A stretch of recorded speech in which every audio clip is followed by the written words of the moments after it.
Hello everyone, this is Amit और आज हम डिस्कस करने वाले हैं ब्रिटिश की भू राजस्व व्यवस्थाओं को। ब्रिटिश की जो भू राजस्व नीतियाँ थी उनमें से एक प्रमुख नीति है जिसका नाम है स्थायी बंदोबस्त। अच्छा, पहले देख लेते हैं ब्रिटिश की जो भू राजस्व नीतियाँ हैं उनने आते ही भारत में भू राजस्व पर नियंत्रण करने की योजना बनाई थी। क्यों? क्योंकि भारत में आय का जो सबसे प्रमुख स्रोत था वो क्या था? वो था भू राजस्व। तो क्यों ना भू राजस्व पे ही पहले कब्जा कर लिया जाए। और जो सबसे पहली व्यवस्था बनाई थी उसका नाम था स्थायी बंदोबस्त। स्थायी बंदोबस्त, जो इसको बोलते हैं परमानेंट सेटलमेंट। जो दूसरी व्यवस्था थी उसका नाम था रैयत बाड़ी बंदोबस्त। रैयत बाड़ी बंदोबस्त। और जो तीसरी व्यवस्था थी उसका नाम है महाल बाड़ी बंदोबस्त। अब इन तीनों बंदोबस्तों को हम एक एक करके देखेंगे, लेकिन पहले एक उठा लेते हैं जिसका नाम है स्थायी बंदोबस्त। यह ब्रिटिश की सबसे पहली और सबसे व्यवस्थित टाइप की योजना थी। इसमें क्या किया ब्रिटिश ने? अब इनके नाम भी क्यों पड़े, कम से कम ये तो समझ ही लो। स्थायी बंदोबस्त में क्या हुआ था? लगान को स्थायी कर दिया, इसलिए नाम पड़ गया स्थायी बंदोबस्त। रैयत बाड़ी में जो लगान संबंधी समझौते हुए थे, जो एग्रीमेंट्स हुए थे, वो हुए किसानों के साथ। किसानों को बोला जाता है रैयत, इसलिए इसका नाम हो गया रैयत बाड़ी बंदोबस्त। अगला है महाल बाड़ी बंदोबस्त। महाल बाड़ी बंदोबस्त में क्या हुआ था? महाल के साथ लगान के समझौते हुए। महाल का मतलब होता है गांव, मतलब गांव के साथ हुए हैं। इनको देखते हैं। उससे पहले हम एक को उठा ले रहे हैं जो है स्थायी बंदोबस्त। स्थायी बंदोबस्त। अब कब शुरू हुई स्थायी बंदोबस्त? हालांकि उससे पहले जरूरी है क्यों शुरू की ब्रिटिश ने ये वाली व्यवस्था, क्यों शुरू की जहां पर लगान को स्थायी कर दिया गया। तो सबसे पहले इसका उद्देश्य, जिसके वजह से ब्रिटिश ने स्थायी बंदोबस्त को शुरू किया था, उद्देश्य में सबसे पहला जो है वो एक फिक्स्ड इनकम हमको मिलने लगे। एक स्थायी आय भारत में आए हैं। नए नए आए थे ब्रिटिश 1764 में उनने बक्सर का युद्ध जीता, 1765 में इलाहाबाद की संधि की और उसके बाद भारत में स्टेब्लिश हो रहे थे। जब भारत में अपने पांव अच्छे से जमा रहे थे तो अब पहली व्यवस्था जमा रहे हैं। आप कहीं भी जाओगे तो आप चाहोगे कि भाई हमारे पास ना एक फिक्स्ड सोर्स ऑफ इनकम हो, कि इतनी आय तो हमारे पास होगी ही होगी। जैसे मान लो आप इंदौर में जाके रह रहे हो और इंदौर में जाके खर्चे हैं 10,000, तो आप चाहोगे कि भाई 11,000 रुपये हमारी कम से कम इनकम हो, 10,000 खर्च कर लेंगे, 1,000 बच जाए, या फिर 10,000 ही कम से कम इनकम हो हमारे, जितना खर्चा है उतना निकलते रहे। तो ब्रिटिश ने ये सोचा कि हमको कम से कम एक स्थायी और व्यवस्थित आय प्राप्त होती रहे। इसलिए उन्होंने कहा कि भाई स्थायी बंदोबस्त हम लोग शुरू कर दे रहे हैं, इससे हमको लंबे टाइम तक एक निश्चित आय हमको प्राप्त होती रहेगी। दूसरा, एक समर्थक वर्ग तैयार करना। समर्थक वर्ग तैयार करना। ब्रिटिश भारत में पहली बार आए हैं, जो अंग्रेज हैं पहली बार आए हैं, और जब तक भारत में आपका कोई दोस्त नहीं होगा, जब तक भारत में आपका कोई समर्थक नहीं होगा, आप बहुत लंबे समय तक शासन नहीं कर पाओगे। इसलिए उन्होंने सोचा क्यों ना भारत में एक ऐसा वर्ग तैयार कर लिया जाए जो हमारे साथ रहे, और ऐसा वर्ग हमेशा उनके साथ रहा है। 1947 तक उनके साथ ऐसा वर्ग रहा। कई राजा, कई जमींदार, कई सूबेदार जो थे वो ब्रिटिश के साथ बने रहे। उसका एक कारण था ये स्थायी बंदोबस्त, क्योंकि उन्होंने यहीं डिसाइड कर लिया था कि हमको एक ऐसा वर्ग तैयार करना है, और इसी वर्ग ने आगे जाके 1857 उनकी मदद भी की थी। तीसरा है प्रशासनिक कठिनाइयों से बचे रहना। जो प्रशासनिक कठिनाइयां हैं, प्रशासनिक कठिनाइयां मतलब जैसे मान लो मुझे एक व्यवस्था बनानी है जिसमें हर 2 साल, 5 साल, 6 साल में, किसी भी फिक्स पीरियड, मान लो 10 साल में लगान को परिवर्तित करना है। जैसे आज लगान कुछ और है, 10 साल बाद मुझे फिर बदलना है, 10 साल बाद फिर बदलना है, 10 साल बाद फिर बदलना है। तो क्या हर बार देखो, आप भारत में भी देखो, जितनी भी बार कुछ नया डिसीजन होता है हर बार कमेटी बनाना पड़ती है, बहुत सारा अध्ययन करना पड़ता है। जैसे जीएसटी अब शुरू किया था तो कितने अध्ययन हुए थे, कितनी स्टडीज हुई थी, कई सारी कमेटीज बनी थी, 10 साल बिल को पास होने में लग गए थे। तब जाके क्या हुआ, जीएसटी को लागू किया गया। और जब जीएसटी को लागू किया है तो उसके लिए फिर अलग व्यवस्था है। हर बार कुछ ना कुछ, जो जीएसटी काउंसिल है उसकी मीटिंग होती है, कुछ ना कुछ उसमें अपडेट करना पड़ता है, कुछ हटाना पड़ता है, ऐसा सिस्टम चलता रहता है। यही यहाँ पर हुआ। अगर हम एक ऐसी व्यवस्था बना लेंगे जहां लगान को बार बार परिवर्तित करना पड़ेगा तो फिर हमारे साथ दिक्कत क्या हो जाएगी, हमको नए ऑफिसर्स लेके आने पड़ेंगे, कुछ नई प्रशासनिक कठिनाइयां झेलनी पड़ेंगी, नया सिस्टम बनाना पड़ेगा। इसलिए भाड़ में जान दो। इसलिए उन्होंने क्या किया, प्रशासनिक कठिनाइयों से बचे रहने के लिए एक ऐसी व्यवस्था शुरू करो, एक बार लगान फिक्स कर दिया तो फिक्स कर दिया, अब हमको दोबारा चेंजेस को नहीं करना है। हम तुमसे 10% मान लो 10% लेंगे तो 10% ही ले रहे हैं, अब ऐसा नहीं है कि 10% को बढ़ाना है या घटाना है, फिक्स कर लिया है, अब दिक्कत नहीं है। एक और रखा, सुनने में तो विश्वास नहीं होता है, एक और उद्देश्य रखा, वो था कृषि का विकास। बेवकूफ तो बनाना है लोगों को, कृषि का विकास। अब जो कृषि का विकास है इसमें था हम कृषि के लिए काम करेंगे, इरिगेशन फैसिलिटीज को, सिंचाई व्यवस्था को बढ़ाएंगे, बाकी सारा काम करेंगे, ये इनका उद्देश्य था। तो इन उद्देश्यों को बनाकर व्यवस्था को किया गया शुरू। और व्यवस्था कब शुरू हुई, अगर हम प्रारंभ में देखें कि स्थायी बंदोबस्त कब प्रारंभ हुआ था, तो ये प्रारंभ हुआ है 1793 में, 1793 ईस्वी में इसको शुरू किया गया था। बस एक बात, छोटा सा पॉइंट है, किसने शुरू किया था वो इससे जुड़ा हुआ है। प्रारंभकर्ता कौन था, मैं यहां लिख देता हूं कौन, आपको हेडिंग बनानी है प्रारंभकर्ता। प्रारंभकर्ता था लॉर्ड कॉर्नवालिस। Lord Cornwallis. अब इसमें क्या पंगे हैं, कॉर्नवालिस ने व्यवस्था शुरू तो कर दी थी 1790 में, लेकिन इसको स्थायी स्वरूप जो दिया था, स्थायी स्वरूप जो दिया था वो दिया था 1793 में। इसलिए जब भी हमारे पास सन आएगा तो हम 1793 मानेंगे। नाम है स्थायी बंदोबस्त, और स्थायी बंदोबस्त की विशेषताएं हमको 1793 में देखने को मिली है, इसलिए हमने कह दिया कि 1793 में शुरू होंगी। एक व्यक्ति है जिसका नाम है जॉन शोर, जॉन शोर उसको बोलते हैं। उसने कॉर्नवालिस की मदद की थी और कॉर्नवालिस को खूब नए नए सलाह दी थी, नए नए परामर्श दिए थे, और कॉर्नवालिस ने उनको मांग लिया था। यूपीएससी में एक ऐसा क्वेश्चन आ चुका है कि कॉर्नवालिस की सलाह मानी थी कि नहीं मानी थी, स्टेटमेंट वाला क्वेश्चन था, कथन वाला क्वेश्चन था। तो उसमें याद रखना कि जॉन शोर की जो बातें थी उनसे, जॉन शोर की जो परामर्श थे उनसे कॉर्नवालिस सहमत था और कॉर्नवालिस ने उसकी बात मान ली थी। तो जॉन शोर की सलाह पर एक व्यवस्था शुरू हो गई, 1790 में शुरू हुई थी, लेकिन इसको स्थायी स्वरूप 1793 में दे दिया गया था। अब हम, चूंकि मैं पहले ही बोल चुका हूँ स्थायी बंदोबस्त है, तो स्थायी स्वरूप देंगे तब से हम इसको मानेंगे, 1793 हो गया। कितने % क्षेत्र पर लागू थी, देखो जब ब्रिटिश आए थे ना तो भारत को उन्होंने दो भागों में विभाजित करके रखा था। एक था ब्रिटिश भारत और एक था जो प्रिंसली स्टेट्स हैं, जो देसी रियासत थी उनका क्षेत्र। तो ब्रिटिश भारत के लगभग 19% क्षेत्र पर यह व्यवस्था लागू थी। ध्यान रखना, किसके, कौन से भारत, ब्रिटिश भारत के, ब्रिटिश भारत के लगभग 19% क्षेत्र पर स्थायी बंदोबस्त को लागू किया गया था। अब बात करते हैं कि कौन कौन से राज्य या कौन कौन से क्षेत्र जो है इसमें शामिल थे। अगर राज्यों की बात कर लें या आप उसी को, क्षेत्र को एक्सटेंड कर सकते हो, तो पहला तो बंगाल, क्योंकि ब्रिटिश इस टाइम पर बंगाल में अपने आप को बहुत अच्छे से इस्टेब्लिश कर लिए थे, बंगाल। दूसरा है बिहार, ये बंगाल का ही पार्ट है, बिहार। उसके बाद है उड़ीसा, उड़ीसा, और एक है उत्तरी कर्नाटक या नॉर्थ कर्नाटक, उत्तरी कर्नाटक। अब जो उत्तरी कर्नाटक है ना, ये पहले पूर्व में कर्नाटक हुआ करता था, आपने पढ़ा होगा या कभी अपन ही डिस्कस करेंगे आखिर पूर्व में कैसा था। तो पूर्वी तट पर कर्नाटक हुआ करता था, तो पूर्वी तट वाला जो कर्नाटक है ना उसके उत्तरी भाग में हुआ करता था। एक और जगह थी बनारस डिवीजन, बनारस डिवीजन। तो इतने सारे राज्य या इतने सारे क्षेत्र इसमें शामिल थे, लेकिन ये सब मिला कितना प्रतिशत हो रहा था, 19% हो रहा था।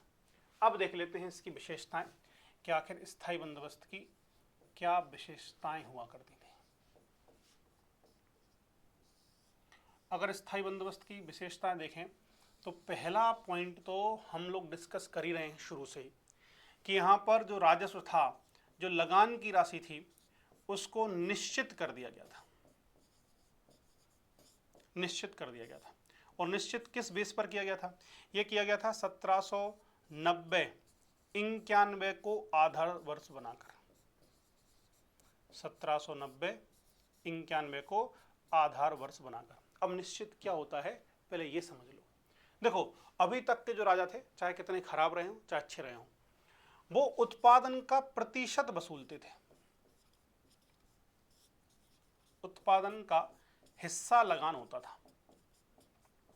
हिस्सा मतलब वो कहते थे हम आपसे 33% लगान वसूलेंगे। अलाउद्दीन खिलजी ने 50% वसूला है, जो दिल्ली सल्तनत के टाइम पर सब सर्वाधिक हुआ करता था, पढ़ा होगा आपने वाली बात। तो हम 33% या 50% वसूलेंगे। अपन एक काम करते हैं 50% को लेके चलते हैं। मान लो आपके यहाँ 100 किलो गेहूं है, तब आपको कितने देने हैं 50 किलोग्राम। अगर आपके यहाँ 50 केजी गेहूं हुए हैं तो आपको कितने देने हैं 25 किलोग्राम। अगर आपके यहाँ 0 किलो हुए हैं तो आपको कितना देना है 0, क्योंकि आपके उत्पादन हुआ ही नहीं है और लगान जो है अभी तक उत्पादन का हिस्सा हुआ करता था। अगर आपके यहाँ 0 किलो हुआ है तो आपको लगान नहीं देना है। अगर आपके यहाँ 200 किलो हुआ है तो आपको 100 किलो देना है। लेकिन ब्रिटिश ने क्या कर दिया, ब्रिटिश ने कहा आपके यहाँ हमको फर्क नहीं पड़ता कितना लगान है, माना कि आपको 50 किलोग्राम लगान देना है। ठीक, अब आपके यहाँ 100 किलो हुआ तब भी आपको कितना देना है 50। आपके यहाँ 50 किलो हुआ तब भी कितना देना है 50। इसलिए बोलते हैं ब्रिटिश ने जितना खून पिया है उतना किसी दूसरे शासक ने नहीं पिया है। आपके यहाँ 25 किलो हुआ तब कितना देना है 50, 0 किलो हुआ है तब 50। अब आपके मन में क्वेश्चन आ रहा होगा 200 किलो होगा तो तब भी 50 देना है। लेकिन ब्रिटिश ने लगान को इस दर पे रखा था कि इतना लगान हो ही नहीं, मतलब इतना उत्पादन हो ही नहीं रहा है, मैक्सिमम जो लगान हो सकता है उस मैक्सिमम लगान को रख लिया है। अब सोचो जब ये वाली कंडीशन बनेगी या ये 50-25 जीरो होंगे तो किसान लगान कहाँ से देगा? तो किसान ने उधार लेकर लगान दिया है, लेकिन लगान देना पड़ा है। इसका मतलब अभी तक जो लगान उत्पादन का हिस्सा हुआ करता था, स्थायी बंदोबस्त में भूमि का किराया बनकर रह गया। लगान जो है वो भूमि का किराया, इस शब्द को याद रखना, भूमि का किराया बन गया। जैसे आप लोग रूम में रह रहे हो, ऐसा नहीं है कि आप परसेंटेज वाइज आपका चलता हो कि 15 दिन रहे तो 15 दिन का रेंट ले लो, अभी हम छुट्टी बजाएंगे तो इतनी इतनी 20 छुट्टियां हैं इनको काट लो। नहीं, आपका फिक्स है, आपका 5,000, 10,000, 15,000, 20,000 जितना भी रेंट है, मान लो 5,000 रुपये है। अब आप पूरे 30 दिन रहो तब भी 5,000, आप 15 दिन रहो तब भी 5,000, आप 3 दिन रहो तब भी 5,000, या आप कभी भी कितने भी दिन रह लो आपको 5,000 ही फिक्स है, वो इतना आपको देना पड़ेगा। ऐसे ही भूमि का लगान जो था अब भूमि का किराया बन के रह गया, उत्पादन का हिस्सा नहीं था। आपने लगान मूवी जरूर सबने देखी होगी, और वहां एक कानून की बात हुई है, वो है सूर्यास्त कानून। सूर्यास्त कानून क्या होता है? सूर्यास्त कानून कि एक निश्चित तिथि के सूर्यास्त तक आपको रकम अदा करनी पड़ेगी, आपको लगान देना पड़ेगा। लगान में भी तो ऐसा है कि भाई ये डेट है, इस डेट के सूर्यास्त तक आपको पैसा देना पड़ेगा। और ये सूर्यास्त कानून शुरू किया गया था 1794 में। जैसे मान लो इनने कहा है कि 1 तारीख को आपको लगान देना, 30 तारीख ले लेते हैं, महीने की आखिरी तारीख 30, 31, 28, 29 जो भी है, महीने की आखिरी तारीख पे आपको देना है। मान लो 31 तारीख महीने की आखिरी, 31 तारीख का अगर सूरज डूब गया और आपकी लगान नहीं आई तो आपकी ज़मीन को बेच दिया जाता था। आपका जो ज़मीन है वो ज़मीन किसी और को दे दिया जाता था या उसकी नीलामी कर दी जाती थी, फिर आप उस ज़मीन के हकदार नहीं होंगे। तो सोचो लोगों की ज़मीन भी छीन ली गई थी। अगला पॉइंट आता है कि इसमें भूमि का स्वामी किसको बनाया? भूमि का स्वामी, तो भूमि का स्वामी बनाया गया जमींदार को, क्योंकि एक समर्थक वर्ग तैयार करना है। जमींदार जो था वो भूमि का स्वामी है। तो किसान क्या था? किसान तो अपनी ही भूमि पर एक कह सकते हो आपकी मजदूर बन के रह गया था। तो जमीन IMP है, VVIMP है ये वाली बात कि जो भूमि का स्वामी है वो किसान बन गया था, सॉरी जमींदार बन गया था, और किसान अपने आप में एक मजदूर जैसे वहां पर काम कर रहा था। इसके अलावा ध्यान रखना लगान निश्चित था, भूमि का किराया लगान बन के रह गया था। सूर्यास्त कानून 1794 में लागू किया था, जिसके अंतर्गत आपको एक निश्चित तिथि के सूर्यास्त तक लगान की भरपाई करनी, लगान जमा करना था। भूमि का स्वामी जमींदार को बनाया गया, और साथ साथ में जो सार्वजनिक भूमि थी, सार्वजनिक भूमि जो थी उस पर भी जमींदार का हक माना गया। सार्वजनिक भूमि मतलब जैसे वन हैं, तालाब हैं, ये सब जो हैं वो जमींदार की हो गई, क्योंकि जमींदार भूमि का मालिक है, इसलिए जमींदार को सार्वजनिक भूमि दी गई। एक पॉइंट और है विशेषताओं में अगर देखें, लगान को बांटा गया, लगान का बंटवारा किया गया, और जो लगान का बंटवारा है वो 2 भागों में किया गया। कहा गया कि लगान को 2 भागों मतलब 2 लोगों के बीच में बांटा गया। लगान को 11 भागों में बांटा गया है। यहां 2 पक्ष हैं, याद रखना। 2 पक्षों में अभी समझ ही जाओगे क्या है। 11 भागों में बांटा गया। कैसे? 10/11 भाग जो होगा वो होगा अंग्रेजों का या ब्रिटिश का। मतलब जैसे मान लो हमारे यहाँ 110 किलो गेहूं निकले, तो 110 किलो को 11 अलग भागों में बांटा जाएगा। 10 भाग ले जाएंगे ब्रिटिश, और जो 10 किलो बोले तो 100 किलो ले जाएंगे अंग्रेज, और जो 10 किलो है 1/11 जो है वो हुआ जमींदार का। अब समझ में आए? जमींदार को भूमि का स्वामी माना गया। लगान के समझौते जमींदार से किए गए। अब ये जमींदार की रिस्पॉन्सिबिलिटी है कि वो पूरा लगान अदा करें, ना कि किसान की। और अगर जमींदार किसान लगान अदा नहीं करेगा तो उसकी भूमि को बेच दिया जाएगा। तो एक बात और हुई, अभी तक भारत में ना भू स्वामित्व का कंसेप्ट नहीं था। जो किसान खेती कर रहा है वो भूमि का मालिक मान लिया जाता था, लेकिन इन्होंने भूस्वामी मान लिया। जैसे मान लो मैं भूस्वामी हो गया किसी भी क्षेत्र का, ये इस मार्कर का स्वामी मैं हूं, तो मेरी मर्जी है, मैं जिसको चाहूं बेच दूंगा। ये तो व्यक्तिगत स्वामित्व का सिद्धांत आ गया ना। मैं जिसको चाहूं लगान बेच सकता हूं। और ऐसे ही मैंने किया। मैंने भूस्वामी बन के जमीन को या भूमि को बेचने खरीदने लायक बना दिया। मैं बेच सकता था या खरीद सकता था। इससे क्या दिक्कत हो गई? आप जानते हो भारतीय किसानों पर शुरू से बहुत ज़्यादा पैसा नहीं रहा है। जब पैसा नहीं रहा है, अभी तक कम से कम ज़मीन ऐसे बिचती नहीं थी। अब क्या हो गया? मेरे पास पैसा नहीं है, मैं किसान हूँ, किसी भी जमींदार को अपनी ज़मीन बेचाऊंगा और जमींदार आराम से ज़मीन को खरीद लेगा। इससे क्या हो गया? जो सारी संपत्ति थी वो पैसे वाले लोगों के हाथों में आना शुरू कर दिया। तो ये है स्थायी बंदोबस्त। अभी सुनने में खराब लग रहा होगा, ऐसा स्थायी बंदोबस्त ने काम किया। ये उसकी विशेषता है।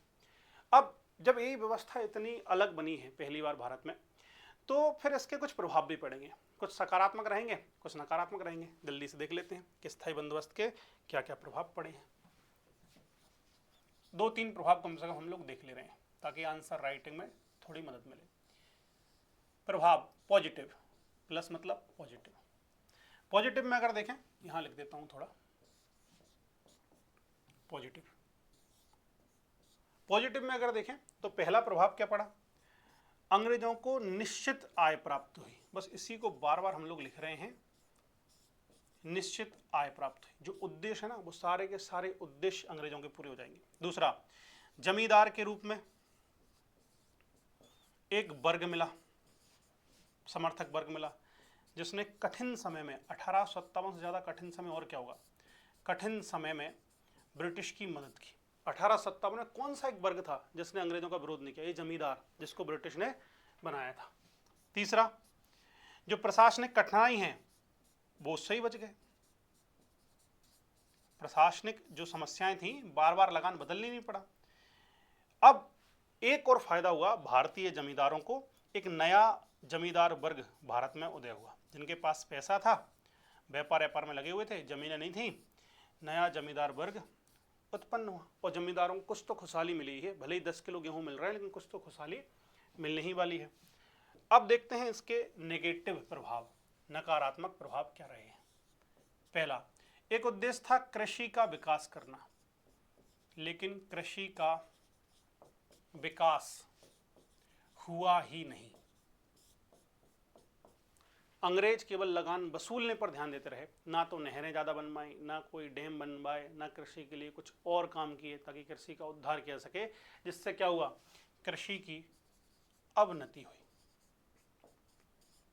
दूसरा, कृषक जो है वो ऋण के दुष्चक्र में, अगर आज हमारे कृषकों की इतनी दयनीय स्थिति है ना, उसमें अंग्रेजों की भ्रष्ट नीतियों का बड़ा महत्वपूर्ण योगदान है। कृषक जो है वो ऋण के दुष्चक्र में फंस गए। ऋण के दुष्चक्र में कैसे? मैंने अभी आपको बताया कि आपके यहाँ 0 किलोग्राम, अभी हमने देखा था ना उदाहरण, भले ही 0 किलोग्राम उत्पादन है लेकिन आपको लगान देना पड़ रहा है, और हमने माना था कि 50 किलो लगान देना है। अब अगर आपके यहाँ 0 किलो उत्पादन है तो आप उधार लोगे पैसे। उधार कहाँ से लोगे? उधार लोगे किसी महाजन से, किसी जमींदार से। महाजन जमींदार से आपको पैसा लेना पड़ेगा। अब आपने 50 किलो लिया, और उस टाइम पे जो अकाल पड़ता था, अकाल पड़ता है तो खेती होगी नहीं, और अकाल ना एक साथ लगातार निरंतर अकाल पड़ता था, 3-4 साल 8 साल तक का अकाल पड़ता था। और ऐसा ही हुआ, मान लो आपको 3 साल तक का अकाल पड़ा और 3 साल में आपके यहाँ 0 0 0 हुआ है और आपको 150 किलोग्राम के आसपास गेहूं देना है। 150 किलोग्राम या गेहूं कोई चावल कुछ भी मान लो, वो आपको देना है। तो ये तो आपको उधार लेना ही है, प्लस साथ में आप जो कंज्यूम करते थे, मान लो 150 किलो आप कंज्यूम करते थे, ये 150 किलो भी आपको लेना है। तो आपने व्यापारी जी से 300 किलोग्राम गेहूं ले लिए, 150 किलोग्राम 3 साल में खा लिए और 150 ग्राम वापस कर दिए। अब आप 300 किलोग्राम के बाद 3 साल के बाद आपके यहाँ अच्छी फसल हुई, आपने कहा एक काम करते हैं, एक किस्त दे देते हैं, इस बार हमारे यहाँ 50 किलो 100 किलो ज़्यादा है, 100 किलो मान लो, 100 किलोग्राम गेहूं ज़्यादा हुए हैं, क्यों ना हम वो व्यापारी जी हैं उनको वापस कराएं। अब व्यापारी जी के पास गए, व्यापारी जी का भाई हमने आपसे 300 किलोग्राम लिया था, लो इसका हिसाब कर लो। व्यापारी जी बोले 300 किलोग्राम लिया था, अब 1000 किलोग्राम हो गया है, ब्याज लगा दिया। और अब आपको ये 100 किलोग्राम आपने दे भी दिया, या 1000 छोड़ो 500 भी हो गया, पहली बात तो ऐसे ही ब्याज लेते थे आपको पता है उस टाइम पर। तो 1000 किलोग्राम व्यापारी जी ने कर लिया है, तो वो भी खून पी रहे हैं, अंग्रेज पी रहे हैं, वो अलग है। 500 किलोग्राम भी हो गया, तो आपने 100 किलो वापस दे दिया है। अब आपके 2-3 साल अच्छी फसल हुई, आपके 200-300 किलोग्राम आपने दे दिया है, लेकिन 200 किलोग्राम अभी बचा है और फिर अकाल पड़ गया। और अकाल ऐसे ही 8-10 साल बाद जो है क्रमिक अकाल बोलते हैं, वो पड़ते रहते थे, आवृत्ति बढ़ी रही थी, और फिर आपने लोन ले लिया। तो किसान जो है वो लगातार, अकाल पड़ा, अच्छे टाइम आया तो 50 किलो वापस कर पाए, 2-4 साल बाद फिर अकाल आ गया, फिर लोन लेना पड़ा, फिर लोन लेना पड़ा, फिर लोन लेना पड़ा। कई बार जब लोन लिया, कई बार जब ऋण लिया, तो किसान जो है उस ऋण से कभी मुक्त ही नहीं हो पाया और उस पर ब्याज इतना हो गया कि अब आप कुछ नहीं कर सकते हो। तो क्या किया, जमींदार साहब ने कहा, जो व्यापारी साहब उनने कहा, महाजन ने कहा, एक काम करो तुम्हारे खेत का आधा टुकड़ा मुझे दे दो। तो वो क्या हो गया, अब जो संकेंद्रण है भूमि का, वो संकेंद्रण धीरे धीरे जमींदारों महाजनों के पास होने लगा और किसान को अब अपनी जमीन से बेदखल होना पड़ा। अंग्रेज समझ रहे थे अपने आप को बड़ा होशियार कि हम तो बहुत होशियार हैं, हमने तो इतनी अच्छी व्यवस्था बना ली। लेकिन एक घाटा अंग्रेजों को भी हुआ, वो क्या, उनको 1947 तक, ध्यान रखना, लगान स्थायी है, निश्चित है, आप बदल नहीं सकते हो। 1947 तक उनको यही फिक्स्ड लगान मिलती रहा, फिक्स्ड राजस्व या लगान प्राप्त होता रहा। अब सोचो 1793 में आपको कितना मिल रहा है, 1793 में आपको मिल रहा है 50 किलो, कहां गया, चलो ये कहीं चला गया, लेकिन अपन ने बहुत सारा तो पढ़ लिया है, उसी को कंटिन्यू करते हैं। 1793 में आपको मिल रहा था कितना, 50 किलोग्राम, 50 किलोग्राम। 1893 में आपको कितना मिल रहा है, 50 किलोग्राम। 1947 में, 46 मान लेते हैं, 1946 में कितना मिल रहा है, 50 किलोग्राम। क्या अगले 150 साल में आपकी आवश्यकता नहीं बढ़ेगी, और 150 साल में क्या वैल्यू नहीं घटेगी, कीमत भी तो बढ़ेगी, इन्फ्लेशन भी तो बढ़ेगा, महंगाई भी तो बढ़ेगी। तो जो अंग्रेज अपने आप को होशियार समझ रहे थे, उनको भी घाटा हुआ, क्योंकि अब वो लगान बढ़ा नहीं सकते, इसलिए इनने इस क्षेत्र को, इस व्यवस्था को 19% से आगे बढ़ाया ही नहीं था, ध्यान रखो। अगला एक पॉइंटर, उसको खत्म करते हैं। अनुपस्थित जमींदारी, अनुपस्थित जमींदारी बढ़ने लगी। अनुपस्थित जमींदारी क्या होती है, देखो हमारे यहाँ ना कंसेप्ट चलता है संतोषम परम सुखम। एक कोई जमींदार है ए, ये किसी जगह से लोन लेता, मतलब किसी जगह ऋण वसूलता है, और ये मान लो 1000 किलोग्राम इसको बेनिफिट हो रहा है जमींदारी व्यवस्था के अंतर्गत। ये क्या कर रहा है, लगभग 10,000 किलो अंग्रेजों को दे रहा है और 1000 किलो अपने पास रखता है। ठीक, इसको लग रहा है यार कि 1000 किलो मैं कमा रहा हूँ, अब मैं क्यों काम करूँगा। उसने क्या किया, बी से कहा कि एक काम करो, 100 किलो तुम ले लो और तुम मेरी जगह वहाँ पर कर वसूलने के लिए चले जाओ। बी ने 4-5 साल काम किया और बी को लगा कि अरे यार अपन क्यों काम करें इतना, अपन तो 1000 किलो हो गया है, बड़े आदमी हो गए हैं। तो उसने सी से कहा एक काम करो, मैं तुमको 50 किलो 50-50% कर ले रहे हैं, 50 किलो तुम वसूलो, 50 किलो मुझे ला के दे दो और फिर मैं वसूलता चलूँगा। मतलब 100 किलो लाए, 50 किलो मुझे दे दो, 50 किलो तुम रख लो, खर्चा तुम्हारा पूरा का पूरा खर्चा तुम करोगे जितना वसूलने में लगेगा, मुझे तो बस मेरे 50 किलो से मतलब है। डील किससे हुई थी अंग्रेजों की, इससे। वसूल कौन रहा है, ये। तो क्या ये थोड़ा ज़्यादा नहीं वसूलेगा, अंग्रेजों का जो भारतीय किसान है कि उनका ज़्यादा खून नहीं पिएगा, बस यही हुआ। इसको बोलते हैं अनुपस्थित जमींदारी। जमींदार था ये तो अनुपस्थित हो गया है, ये तो किसी सिटी में जाके, किसी शहर में जाके सेटल्ड हो गया है, लेकिन वसूल कौन रहा है? जिससे किसान परिचित नहीं थे, वो जमींदार अब वसूल रहा है, इसको बोलते थे अनुपस्थित जमींदारी।